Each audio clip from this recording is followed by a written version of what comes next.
во срцето на Тиквешијата Ваташа. Да, Ваташа, а не Кавадарци. Може чудно, ама според хроничарите изгледа вистинито. Пред повеќе од век и пол Кавадарци едва се споменувало. Ваташа повеќе ја знаеле, особено карванџиите. Има една легенда која вели дека кога карваните се наближувале кон Кавадарци, прашувале каде е патот за Ваташа. Тоа колку да се знае. А денес Кавадарци и Ваташа се како едно. Кавадарци е средно голем град, убав, модерен, динамичен, забревтан. Ваташа, што ли е? Дел од Кавадарци, село, градче или урбана населба? Од се помалку, ама е убаво, питомо, мирно, речиси идилично. И си има се, убави куќи, дворови, спастреди, целосна инфраструктура и прекрасен кеј на Лудамара. Но кој е Ваташа? Значи, Ваташа се работи за едно од постарите села во Република Македонија. Настанато е стотици години наназад, значи Ваташа е настаната прво, па од Ваташа потекнува настанокот на Кавадарци. Во Ваташа имаме негде околу 1000 домаќинства, со вкупно околу 3 до 4000 жители. Значи, доста урбана средина се работи во селото Ваташа. Илија, село ли е, градче ли е, урбана средина ли е? Значи, Ваташа е микс помеѓу традиционално и модерно урбано. Самата инфраструктура која може да се види, еве денес да ја видиме, укажува на тоа дека сепак не се работи за некој традиционален тип на село, како што можеме да видиме во подалечните села, да речеме во Кавадарци, конкретно во Подкожувието. Овој дел, централниот дел, да речеме во Ваташа, е помодерниот дел. Инфраструктурите на куќите укажуваат на тоа. Имаме и еден дел кој е од потрадиционален тип, да речеме, еве тука кај црквата имаме најстарите и најавтентични куќи во село Ваташа се наоѓаат овека и кои представуваат, значи, историјата на нашето село. И исто така еве овде и ова градската, односно селската кафана 12 другари представува историјата на цело ова наше село тука. Ова меа селска, значи, до ден денеска ја одржува таа традиција и еве и ние како млади до ден денес доаѓаме, знаеме се, дружиме и така. Ваташа живее современ живот, сите инфраструктури... Се, значи Ваташа е доста урбана средина, како што кажав, значи имаме и угостителски објекти, Ваташа има, еве, гледаме современи улици. Доста во последниот период се гради во инфраструктурата, еве, имаме направено кејот во села Ваташа, мостови се прават, значи инфраструктурата е на едно завидно ниво и можеме да речеме дека на исто ниво како што е и градот Кавадарци. Резултат на тоа е што Ваташа и Кавадарци се споени, да речеме, и се нешто што почнува на некој начин почнува од Ваташа, па се движи на кај Кавадарци. Илија, велат, не е Ваташа зад Кавадарци, туку Кавадарци е зад Ваташа. Така, значи Ваташа е пред Кавадарци и од Ваташа настанало Кавадарци. На тоа сме ние ваташани, нели, малку горди на таа... Со право? Со право, да. Со право сме горди.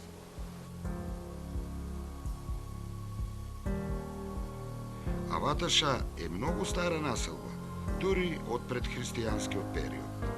Петре е многу плоден и искусен историчар кустос, исклучително компетентен. Ваташа е без друго најстарото населено место во Тиквешијата, или едно од најстарите населени места.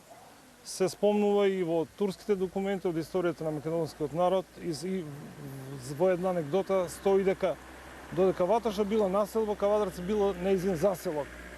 Што значи се споменува уште во пресловенскиот период и самото име нема словенски карактер, што значи дека селото Ваташа постои уште во античкиот период, бидејќи на територијата, односно на површината кај што е денеска лоцирано селото Ваташа, пронајдени се голем број археолошки локалитети, наоди од античкиот и праисторискиот период. Првите историски записи за Ваташа потекнуваат од 14 век или поточно од 1378 година. Се знае дека браќите Јован и Константин Драгаш или Дејановичи, под чија што владење се наоѓала оваа територија, селото Ваташа заедно со уште 28 села го дават како метох, како подарок на манастирот Пантелеймон, во рускиот манастир Пантелеймон на Света Гора. Понатаму во Ваташа имала своја црква уште во 14 век. Тоа е црквата Свети Михаил Архангел, еден од најстарите културно-историски храмови, верски храмови во тој период во целиот Тиквешки крај.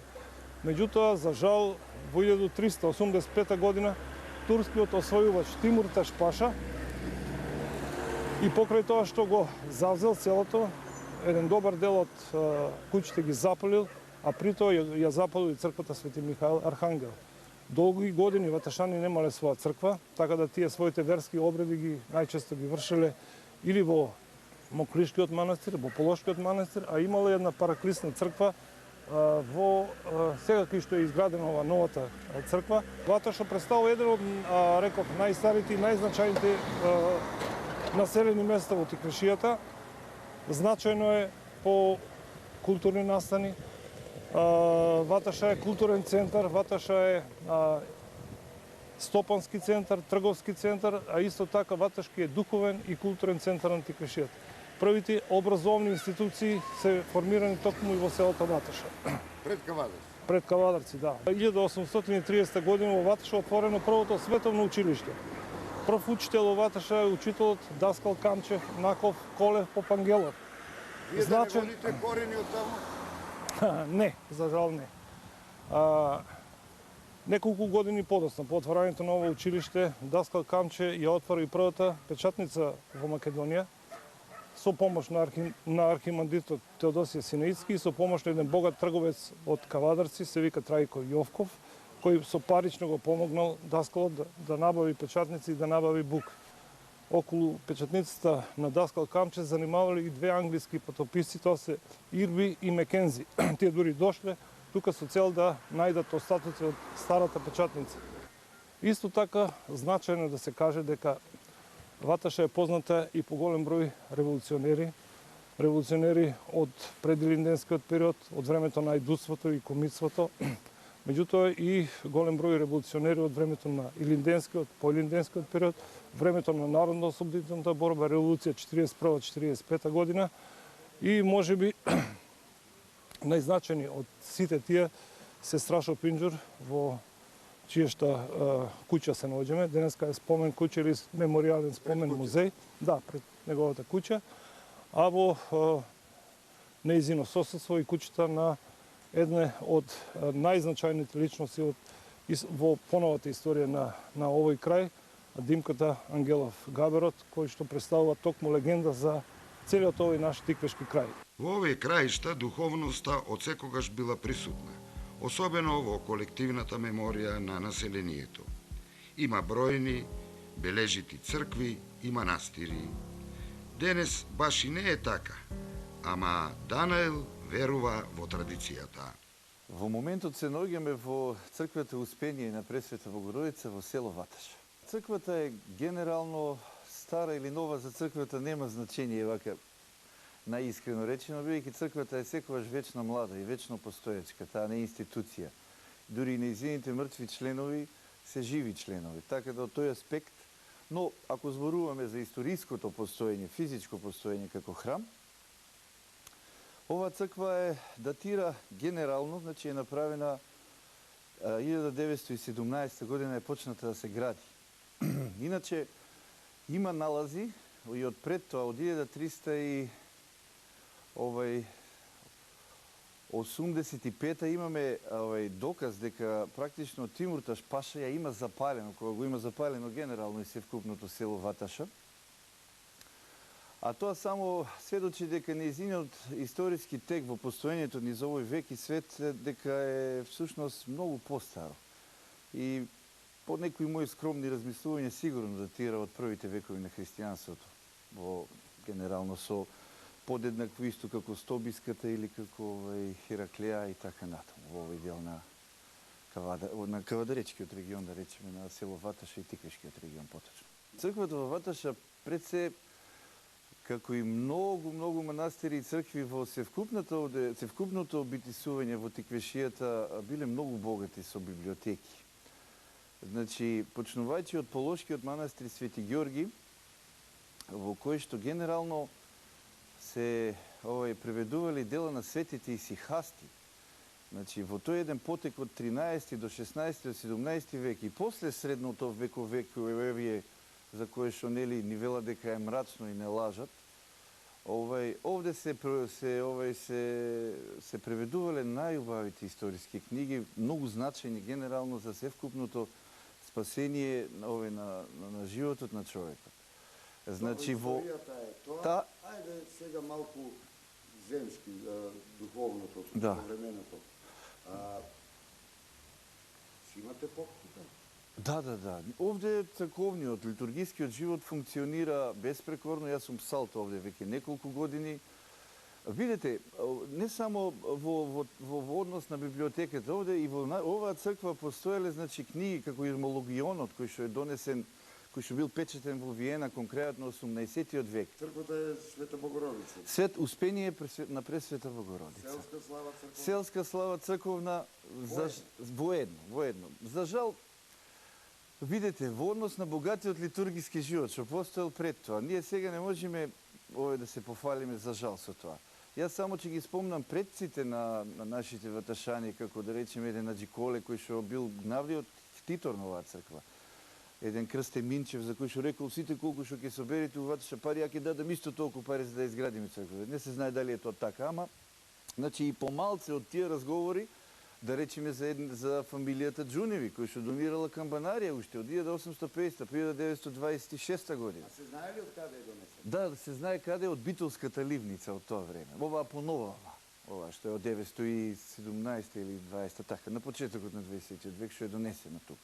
Денешниот ваташани треба малце постимулативни да бидат однос на животот на нивните предци и да доаѓаат што почесто во црква да си ги спасат души. Тоа сакав да ве прашам, дали постои духовен живот? Дали си ја почитуват верата и традицијата? Да, клучно прашање. За жал не можеме многу да се пофалиме тоа сега за Ваташа. Значи црквата е само видете она е 23 на 10 метра. Значи внатре може да доведе неколку села како Ваташа. Но за жал литургискиот живот кој што е патен многу редовен. Значи ние служиме овде на сите слави, на сите црковни празници, секоја недела воскресение. Но за жал црквата не се полни. Не можеме луѓето да ги изброиме на две раци овде. А младите се враќаат по вера? Тоа е добра работа затоа што се надевам дека тој тренд ќе почне и мислам почнате, меѓутоа дека ќе завзема се повеќе и повеќе размери. Оти тоа е единственото нам што ни треба како народ и како црква. Тоа ќе го одржи нашиот бит. Ова е историјата и традицијата, која треба да се почитува, како што рековме. Ама треба од нешто и да се живее, да се работи. Блажо, а во Тиквешијата секој трети Блажо реши да остане на дедовското и да работи земјоделие. Да, какво се знае, лозарството, ама и уште повеќе.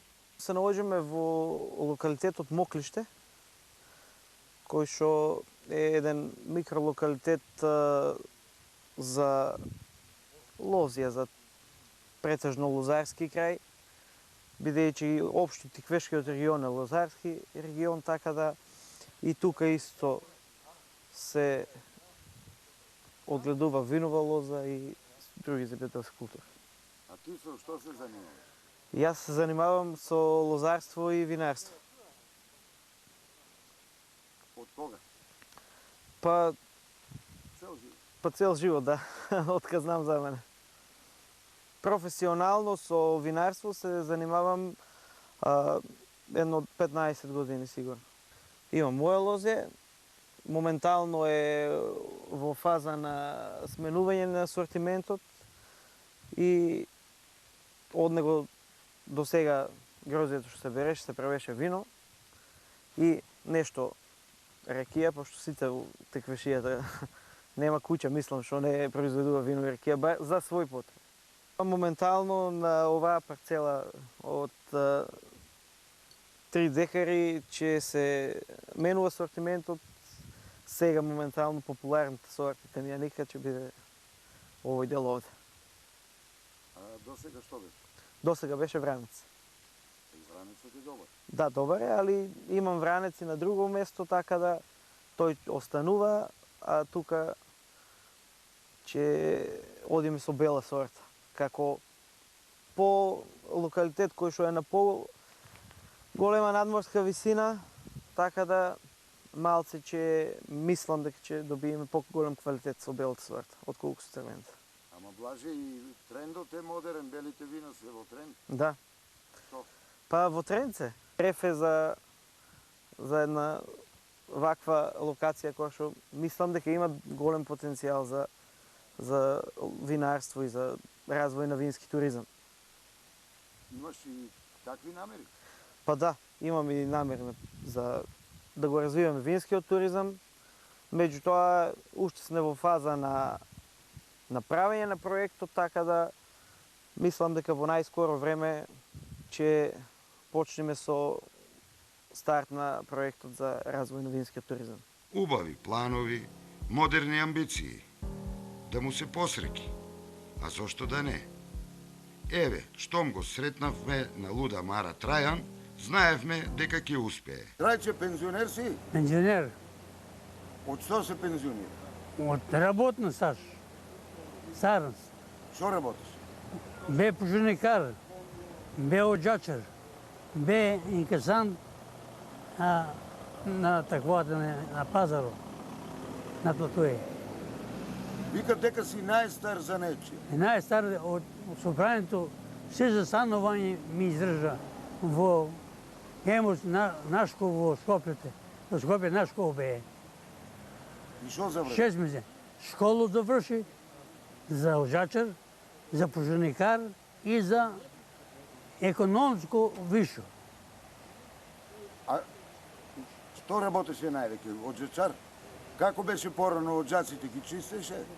Убаво. Природно ме пречекоја граѓаните со градима чека Да чистиш да оджаци? чистам оджаци. Има ли сега оджачари? Нема. Синот мој оде, Те наследи? ме наследи. А Луда Мара, зашо се вика Луда Мара? Луда Мара се вика од гора кога отекла била во многу вода. Воа да го залило сето. Сето залиено. Го однесило во сето. Не беше вака реката направена. Во Југославија направија реката. И тој некоја жена се даде адигнало. И ја крстиле Луда Мара. По Мара. Мара. Зошто Блажо да успее? Па затоа што оджачарите носат среќа. Караванот со убавите села продолжува понатаму низ Македонија.